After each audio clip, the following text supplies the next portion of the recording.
Hello, আসসালামু আলাইকুম। সবাই কেমন আছেন? আজকে জিল্লুরে নিয়ে মহিষের কাছে যাইতে আছি, কলার মধ্যে নামছি। আজকে জিল্লুরে নিয়ে মহিষ বানতে যাব।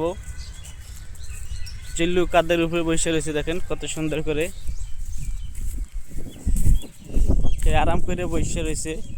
ও আবার গাও করতে আছে। বলতে বলতে মহিষের কাছে এসে বললাম, খুব সুন্দর।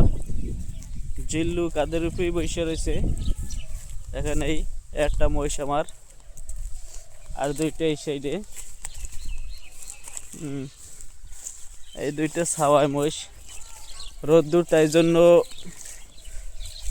একটু পানির ভিতরে নামাবো, তাই জন্য মহিষের কাছে আসলাম। কত সুন্দর মহিষের কলেজ শেখ খাওয়াইতে আছি, ঘাস নাই। এই আমার মহিষের কাছে এসে পড়ছি। এখন আবার পরে দেখা হবে। সবাই ভালো থাকবেন। আলহামদুলিল্লাহ।